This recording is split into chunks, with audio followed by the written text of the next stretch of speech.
Hai teman-teman, sebelum menonton video ini, jangan lupa untuk selalu menggunakan masker saat sedang berada di rumah. Lalu, jangan lupa untuk selalu mencuci tangannya ya. Jaga selalu kesehatan kalian serta orang-orang yang kalian sayangi. Selamat menonton video kami. Kita akan membahas ciri-ciri makhluk hidup. Makhluk hidup terbagi menjadi dua komponen, yaitu komponen biotik dan komponen abiotik. Komponen biotik adalah segala sesuatu yang hidup atau yang sering disebut dengan makhluk hidup seperti manusia, hewan, tumbuhan, dan mikroorganisme lainnya. Lalu ada komponen abiotik, adalah segala sesuatu yang tak hidup atau benda mati seperti kendaraan, tanah, udara, dan lain sebagainya. Ciri-ciri makhluk hidup yang pertama adalah bernafas. Bernafas adalah menghirup oksigen dan mengeluarkan karbon dioksida. Tujuan dari bernafas adalah agar makhluk hidup memperoleh energi. Makhluk hidup memiliki alat pernafasan yang berbeda-beda, seperti pada manusia yang bernafas menggunakan paru-paru, ikan bernafas menggunakan insang, serangga bernafas menggunakan trakea, burung bernafas menggunakan paru-paru dibantu pundi-pundi udara, dan tumbuhan yang bernafas menggunakan mulut daun yang disebut dengan stomata. Lalu ciri yang kedua adalah bergerak. Makhluk hidup memiliki kemampuan untuk bergerak dengan cara tertentu tanpa bantuan dari luar atau pihak lain, dan dibedakan menjadi dua gerakan, yaitu gerakan aktif dan gerakan pasif. Manusia dan hewan termasuk dalam bergerak aktif karena dapat berpindah tempat, sedangkan tumbuhan termasuk dalam gerak pasif karena hanya dapat bergerak di tempat. Yang ketiga, tumbuh dan berkembang. Tumbuh adalah perubahan ukuran dan bentuk tubuh, sedangkan berkembang adalah proses menuju dewasa yang ditandai dengan berfungsinya organ reproduksi. Yang keempat, memerlukan nutrisi. Makhluk hidup memerlukan nutrisi, bisa berasal dari makanan ataupun minuman. Tujuannya agar makhluk hidup memiliki energi untuk beraktivitas. Yang kelima, berkembang biak. Makhluk hidup berkembang biak bertujuan untuk melestarikan jenisnya agar tidak mengalami kepunahan. Hewan memiliki 3 jenis perkembangbiakan, yaitu vivipar atau melahirkan, contohnya adalah ikan paus. Lalu ada ovipar atau bertelur, contohnya adalah ayam. Dan ovovivipar, bertelur dan melahirkan, contohnya adalah kuda laut. Sedangkan pada tumbuhan terdapat 2 jenis perkembangbiakan, yaitu generatif, yaitu menanam menggunakan biji hasil proses penyerbukan antara putik dan benang sari yang terdapat pada bunga, dan secara vegetatif, yaitu tanpa penyerbukan. Yang keenam, peka terhadap rangsangan. Contoh peka terhadap rangsangan yaitu bunga matahari yang mengikuti arah matahari, bunga putri malu yang jika dipegang akan mengatur sendiri daunnya. Yang ketujuh, adaptasi, menyesuaikan diri terhadap lingkungan. Tujuannya agar makhluk hidup dapat bertahan hidup.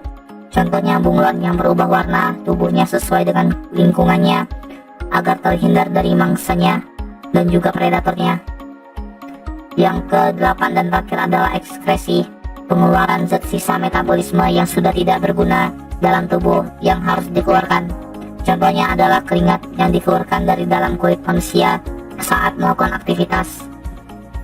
Baiklah teman-teman, setelah sebelumnya kita membahas mengenai ciri-ciri dari makhluk hidup, selanjutnya kita akan membahas mengenai klasifikasi makhluk hidup. Klasifikasi makhluk hidup adalah satu cara mengelompokkan makhluk hidup berdasarkan kesamaan ciri yang dimiliki. Tujuannya adalah mempermudah mengenali dan mempelajari makhluk hidup. Ilmu yang mempelajari klasifikasi makhluk hidup disebut taksonomi. Kelompok taksonomi adalah Bapak Carolus Linnaeus. Dasar-dasar klasifikasi makhluk hidup. Yang pertama adalah berdasarkan kesamaan ciri fisik yang dimilikinya. Yang kedua, klasifikasi berdasarkan ciri bentuk tubuh dan organ dalam tubuhnya. Serta yang ketiga adalah berdasarkan ukuran, tempat hidup, cara hidup, dan manfaatnya. Berikut ini merupakan urutan dari takson makhluk hidup. Dimulai dari yang paling atas yaitu kingdom, lalu di bawahnya ada filum atau divisi, lalu ada kelas, ordo, family, genus, dan yang terakhir adalah spesies. Urutan tersebut berdasarkan atas persamaan ciri yang paling umum, kemudian makin ke bawah persamaan ciri semakin khusus dan perbedaan ciri semakin sedikit. Kriteria klasifikasi tumbuhan. Pengklasifikasian tumbuhan memerlukan beberapa kriteria yang menjadi penentu, yaitu yang pertama adalah organ perkembangbiakannya, apakah dengan spora atau dengan bunga. Lalu ada habitusnya, apakah berupa pohon, perdu, atau semak. Yang ketiga, bentuk dan ukuran daun. Yang keempat, cara berkembang biak, apakah dengan seksual atau generatif, atau aseksual dalam kurung vegetatif. Kriteria klasifikasi hewan. Sama halnya dengan tumbuhan, pengklasifikasian hewan memerlukan beberapa kriteria yang menjadi penentu, yaitu yang pertama adalah saluran pencernaan makanan. Hewan tingkat rendah belum mempunyai saluran pencernaan makanan, sedangkan hewan tingkat tinggi mempunyai lubang mulut, saluran pencernaan, dan anus. Yang kedua adalah kerangka. Apakah kerangka di luar tubuh atau di dalam tubuh? Yang ketiga adalah anggota gerak. Apakah berkaki 2, berkaki 4, atau tidak berkaki? Selanjutnya kita akan membahas mengenai klasifikasi 5 kingdom. Sistem klasifikasi yang berkembang saat ini adalah membagi makhluk hidup menjadi 5 kingdom. Adapun kelima kingdom ini terdiri dari Monera, Protista, Fungi, Plantae, dan Animalia.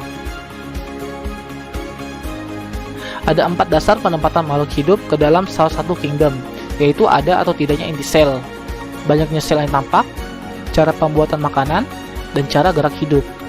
Kingdom yang pertama adalah kingdom Monera. Makhluk hidup yang termasuk kelompok kingdom Monera yaitu bakteri dan cyanobacteria. Anggota kingdom ini terdiri dari makhluk hidup kecil yang bersel satu dengan struktur tubuh yang sangat sederhana. Yang kedua adalah kingdom Protista. Protista ada makhluk hidup yang sederhana dan hidup di tempat yang berair. Protista ada yang bersel satu dan ada yang bersel banyak. Anggota Protista ada yang menyerupai tumbuhan, menyerupai hewan, dan menyerupai jamur. Kingdom yang ketiga adalah kingdom Fungi. Fungi merupakan makhluk hidup kecil yang berperan sebagai pemakan dan dekomposer. Fungi memperoleh makanan dengan cara menyerap sisa makhluk hidup yang telah mati. Makhluk hidup yang termasuk fungi memiliki ciri berinti sel, berdinding sel, tidak memiliki klorofil, dan cara memperoleh makanan dengan saprofit dan parasit. Kingdom yang keempat adalah kingdom Plantae. Kingdom Plantae termasuk makhluk hidup yang tidak dapat berpindah tempat, memiliki sel eukariotik, bersel banyak, memiliki klorofil, dan dapat melakukan fotosintesis. Kingdom Plantae dibagi menjadi 2 kelompok, yaitu tumbuhan tidak berpembuluh dan tumbuhan berpembuluh. Tumbuhan tidak berpembuluh adalah tumbuhan yang tidak memiliki akar, batang, daun, serta tidak memiliki pembuluh untuk mengangkut zat makanan. Tumbuhan berpembuluh adalah tumbuhan yang memiliki akar, batang, daun, dan pembuluh untuk mengangkut zat makanan. Kingdom yang terakhir adalah kingdom Animalia. Anggota kingdom Animalia memiliki ciri bersel banyak, tidak berklorofil, memperoleh makanan dari organisme lain, tidak berdinding sel, dan memiliki kemampuan untuk berpindah tempat. Secara umum, kelompok kingdom Animalia ini memiliki ciri-ciri sebagai berikut.